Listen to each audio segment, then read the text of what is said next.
Tak, w dzisiejszym filmie pogadamy o tym, jak przygotować się do wojny, która wybuchnie w 2028 roku. Jeśli interesuje Cię mięso, to przewiń do tego miejsca na filmie, ale lepiej zostań na ten wstęp. Dlaczego nagrywamy taki film? Bo dostaliśmy takie pytanie, napisał do nas Michał. Przeczytałem taki artykuł, podlinkowany jest w opisie. Krótko mówiąc, artykuł mówi o tym, że jak Ukraina upadnie, to prawdopodobnie w 2028 roku Rosja może napaść na Polskę. Abstrahując od tego, jaka jest siła sojuszy i jakie jest prawdopodobieństwo, chciałbym założyć scenariusz, że jednak NATO nie zachowa swoich założeń, bądź w chaosie Rosjanie zyskają przewagę. Jaki według Ciebie powinien być scenariusz przygotowań przeciętnego Polaka, na przykład mnie i mojej rodziny, do takiej zawieruchy? Zakładam, że początkowo nie wcielą mnie do wojska, ale mogę być przeznaczony na następny rzut. Mamy 4 lata na przygotowania, to bardzo dużo czasu. Może to dobry pomysł na podcast. To doskonały pomysł na podcast. To, że my nagrywamy ten film, nie świadczy o tym, że my wiemy, że Rosja zaatakuje Polskę za 4 lata. Nie oznacza też tego, że my wierzymy w te przewidywania. Po prostu zakładamy taki scenariusz i chcemy się do niego przygotować. Wydaje mi się, że każdy prefer gdzieś tam na jakimś etapie przygotowania swojej rodziny uwzględnia właśnie scenariusz, że wybuchnie wojna. My też czyniliśmy takie przygotowania i w naszych wnioskach też będziemy dziś na tym filmie mówić. Pierwsza i absolutnie najważniejsza rzecz. Nie panikuj.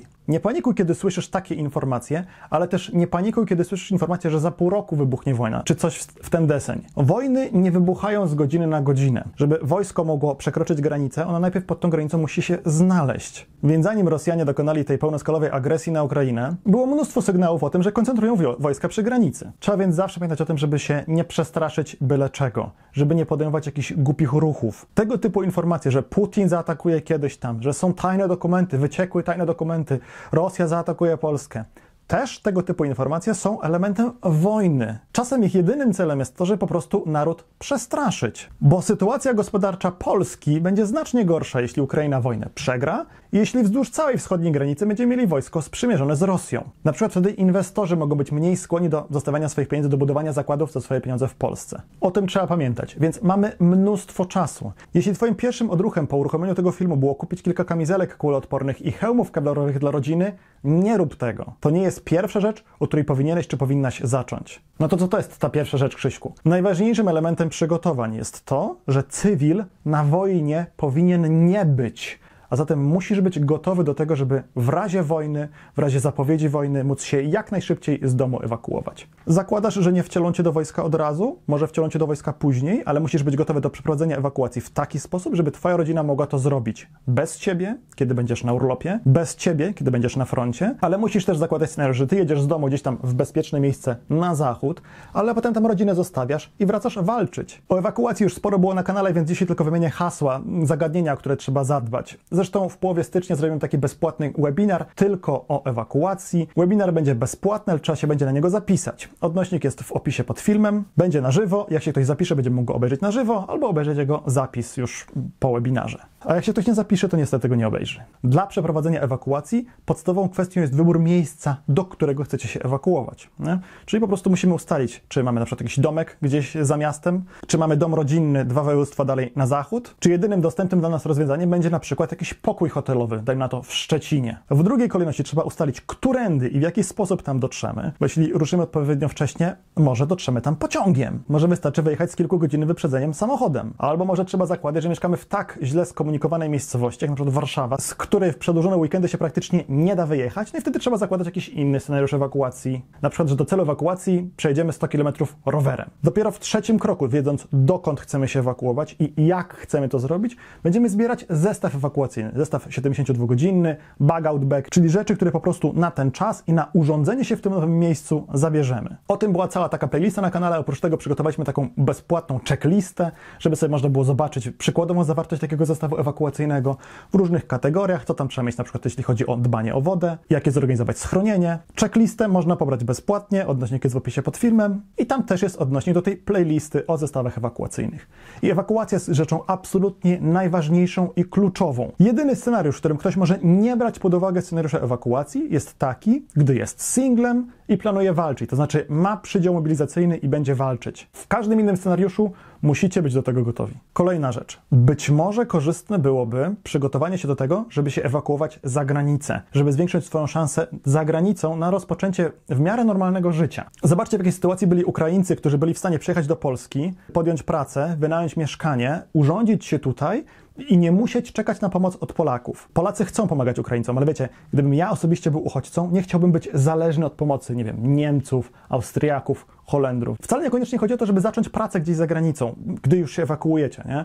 Może pewnym rozwiązaniem pozwalającym właśnie na taką elastyczność będzie to, że zaczniesz współpracować z jakąś zagraniczną firmą już w tej chwili. Pracować zdalnie na rzecz jakiejś niemieckiej, holenderskiej czy kanadyjskiej firmy. Nie będzie miało znaczenia, czy pracujesz dla nich z Białegostoku, z Warszawy, czy gdzieś tam z Amsterdamu. Może zapiszcie się na jakiś kurs języka obcego. W 2 lata można się naprawdę języka dobrze nauczyć. Jeśli macie na przykład jakąś rodzinę już dziś, teraz w Holandii, to nauczenie się tamtejszego języka znacznie wam życie ułatwi. Może zróbcie parę dodatkowych kursów, które się mogą przydać za granicą. Może weźcie odpis od waszego dyplomu ukończenia studiów po angielsku. Zawsze to będzie coś, co wam życie ułatwi, gdy już tam dotrzecie. Następna rzecz. I to może być taka trochę większa zmiana życia. Jeśli mieszkasz blisko granicy i wydaje ci się, że twoja miejscowość będzie zrównana z ziemią przez rakiety i czołgi w pierwszej kolejności, no to warto jest rozważyć wyprowadzkę na stałe stamtąd. Choćby kilkadziesiąt kilometrów dalej od granicy, może do sąsiedniego województwa, może za Wisłę. I rozważ ten scenariusz niezależnie od tego, że się będziesz przygotowywać do ewakuacji w razie czego.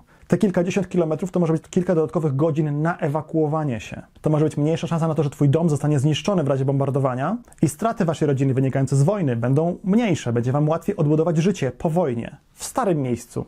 Niekoniecznie w nowym. W sensie nie będziecie zmuszeni do rozpoczęcia życia w nowym miejscu.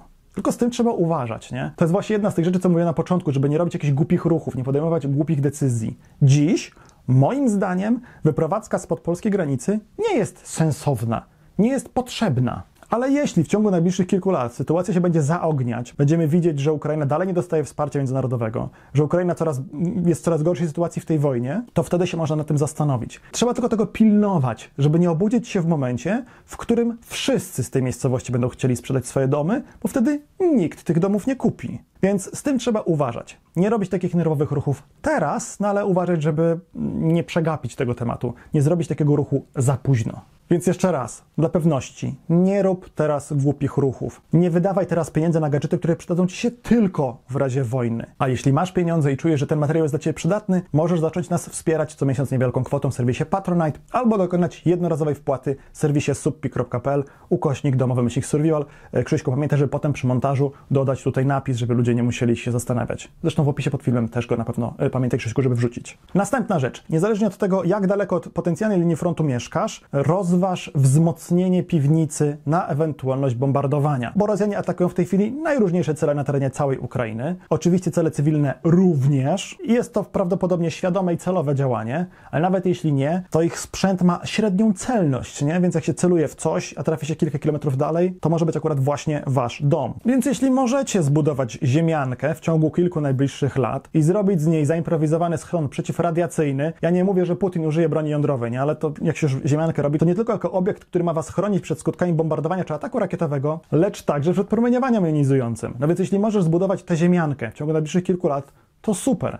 Jak już masz piwnicę, no to pewnie tego nie możesz zrobić. Jak mieszkasz w bloku, no to gdzie? Jak? Więc rozważ zrobienie takiego zaimprowizowanego wzmocnienia piwnicy. W opisie pod filmem jest świetny poradnik na ten temat, przygotowany przez fachowców i tam znajdziesz konkretną informację, jakie belki, czym podeprzeć, jak szeroko te belki ustawiać, żeby w razie czego, kiedy budynek się zawali, żeby ten strop piwnicy nie zawalił się na was, żeby zrobić wzmocnioną piwnicę, a nie grobowiec, w którym zginiecie. Poradnik jest bezpłatny, więc go ściągnij, wydrukuj kilka egzemplarzy, zanieś bliskim. Możesz nawet pomyśleć nad tym, żeby już teraz kupić materiały do wykonania tego wzmocnienia. Jeśli mieszkasz dalej od wschodniej i północnej granicy, ale powiedzmy kilka kilometrów od obiektów typu lotnisko Okęcie, elektrociepłownia Siekierki, ważne kolejowe lub drogowe węzły komunikacyjne, jednostki wojskowe, rozważ wyprowadzkę stamtąd. A przynajmniej bądź gotowy, żeby się stamtąd ewakuować. Przeprowadź się w ciągu tych najbliższych 2-3 lat, albo bądź gotowy, żeby się stamtąd ewakuować. Albo przynajmniej miej tę wzmocnioną piwnicę. Jak wtedy będzie alarm, no to się tam schowacie do tej piwnicy i przeżyjecie. Niestety celem ataku Rosji mogą i prawdopodobnie będą różnego rodzaju obiekty infrastrukturalne.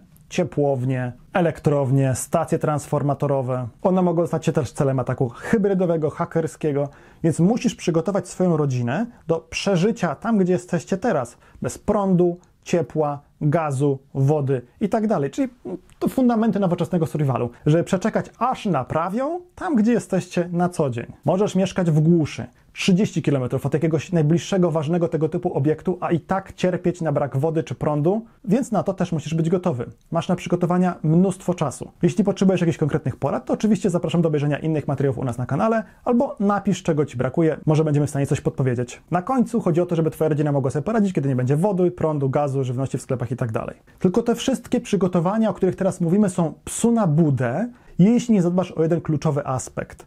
Jeśli Twoi bliscy nie będą potrafili, nie będą mogli poradzić sobie sami, bo kupisz agregat prądotwórczy, który tylko Ty umiesz uruchomić. Jeśli tylko Ty będziesz umiał rozpalić awaryjne źródło ciepła do ogrzewania budynku. Musisz zadbać o to, żeby ze wszystkich tego typu przygotowań mogła skorzystać również Twoja żona czy Twój mąż, Twój partner, partnerka. Masz broń palną? Fantastycznie. A co jeśli tę broń Ty będziesz musiał oddać, albo Ty wyjedziesz na front, a ona zostanie ta broń w domu? Czy Twoja żona będzie w stanie sobie tą bronią poradzić? Czy będzie w stanie wyjąć ją z sejfu, kiedy jedyny klucz do tego sejfu, jak Bóg przykazał, masz przy sobie Ty na froncie? No bo wiecie, nie wolno dawać nikomu klucza do swojego sejfu z bronią, nie? Logiczne. Może trzeba kupić gaz pieprzowy w dużej puszce, jak gaśnica. Może kij golfowy albo baseballowy dla żony. Może trzeba ją zapisać na jakiś kurs. Może musisz się zgadać z sąsiadami. No może niekoniecznie dziś, ale właśnie na przestrzeni tych 2, 3, 4 lat. I może uda Wam się sformować jakąś straż sąsiedzką, która będzie w stanie o Wasze bezpieczeństwo zadbać, gdy Ciebie zabraknie. To jest bezdyskusyjne. Oni muszą sobie poradzić wtedy, kiedy Ty będziesz na froncie albo martwy. I tu na przykład się można zastanowić nad ubezpieczeniem na życie, nie? Że jak Ciebie zabraknie, to żeby Twoja rodzina mogła żyć z tych pieniędzy przez jakiś czas, nie? Podobno żołnierze mają tego typu ubezpieczenia, ale można było pomyśleć o czymś dodatkowym. Mówię, można było, bo znam jedną firmę, która ubezpieczała ludzi właśnie od skutków tego, że zginą w czasie wojny, wysłani na front albo wskutek bombardowania. Tylko w zeszłym roku z oferty ubezpieczeniowej tej firmy taka opcja zniknęła, już jest niedostępna. No. Nic na to nie poradzimy, tak czasami bywa, nie? A zatem, tak jak mówię, mamy mnóstwo czasu, nie rób żadnych głupich, nerwowych ruchów, przygotuj rodzinę w pierwszej kolejności do ewakuacji. W opisie pod filmem jest link do pobrania bezpłatnej checklisty, żeby zrobić zestaw ewakuacyjny, a tutaj jest pierwszy film z playlisty o zestawach ewakuacyjnych i warto go teraz obejrzeć.